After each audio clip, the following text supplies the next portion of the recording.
Welcome to Voice of China Network. My name is Li Sha. Here are the headlines for today. The Christian Changchun-li Church of Jinan was forcibly demolished by officials from the Bureau of Religion. The Chinese government has launched a major crackdown against human rights attorneys. On June 9th, more than 30 house church leaders were arrested in Sichuan. Statement by Secretary Clinton on the 20th anniversary of Tiananmen Square. On June 2nd, in Washington, D.C., China Aid President Bob Fu spoke before members of the U.S. Congress at the Tom Lantos Human Rights Commission hearing.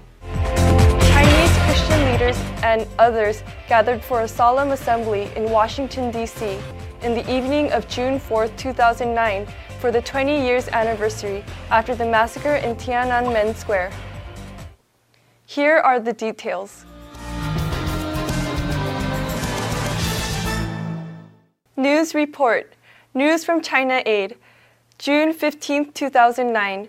China Aid learned that on June 8th and June 9th, leaders from government-sanctioned organizations in Jinan, municipality of Shandong province, colluded with officials from the Bureau of Religion to forcibly take over and demolish the Christian Changchun-li Church of Jinan.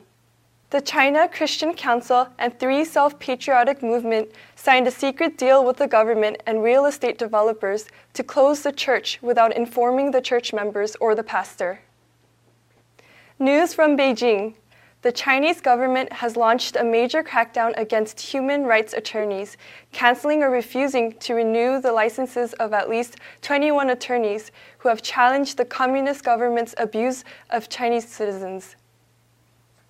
Many of the attorneys have been working closely with China Aid's legal defense efforts for religious freedom cases.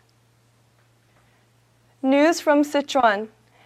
On June 9th, more than 30 house church leaders were arrested while gathering in a house church in Langzhong City, Sichuan province.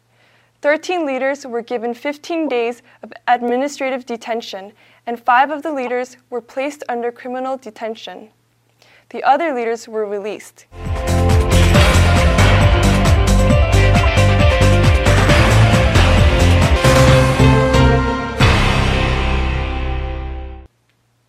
News from Washington, D.C.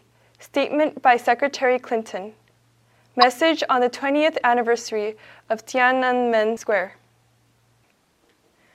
On this 20th anniversary of the violent suppression of demonstrations in Tiananmen Square by Chinese authorities, we should remember the tragic loss of hundreds of innocent lives and reflect upon the meaning of the events that preceded that day.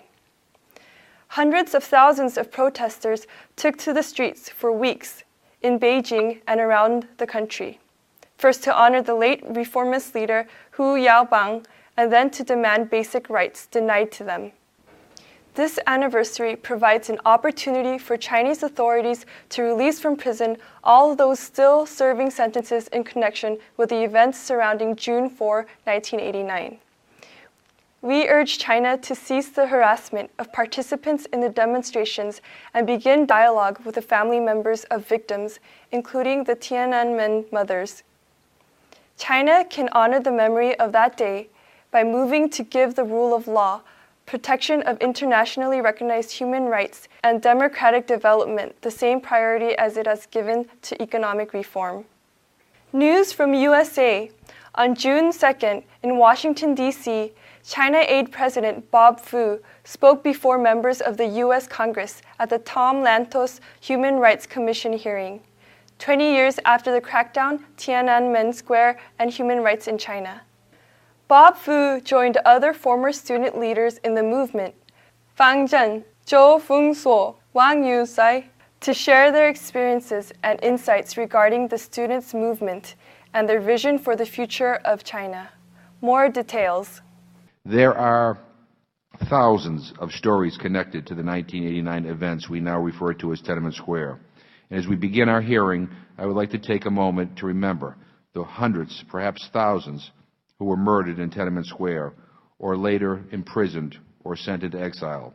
I want to remember the families, the friends, and the colleagues of those who died and those who survived. Our witnesses today are but 4 of these voices, but we are privileged and we are honored to have them here, and we look forward to their testimony and their reflections on Tiananmen Square 20 years after the crackdown. Mr. Feng Zheng, we'll begin with you. 非常感谢各位给我这个机会，来跟你们分享在天安门广场和平请愿中我的经历，以及在过去20年中我个人的一些生活遭遇。Thank you for this opportunity to talk with you about my experience at Tiananmen Square demonstration and the related developments during the next 20 years. Instead, as you all have seen, the Chinese government started a war and arranged over 200,000 soldiers to kill the students and the citizens at that square. That tank man who was in front of that Chinese military tank. But not all of the people know that there are so many who just simply crushed and lost their lives at the Dubuco area. At Dubuco, I know there are so many. I was fortunate. I did survive. But I know that so many lost their lives. And so many, like me, was caused disabled forever by the Chinese military forces. The tension between demanding democracy and against democracy becomes severe, and thus the controlling media, dissidents, and human rights defense become tighter in recent years than ever. However, we also need to acknowledge that the freedom of economy and society expands a lot. Around Tiananmen Square, I saw people bleeding, being carried away.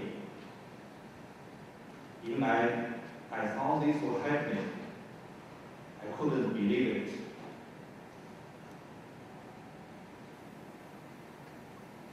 Just as Fang Zheng has testified, the students were leaving Tiananmen Square peacefully when the tank ran from behind and crashed. Many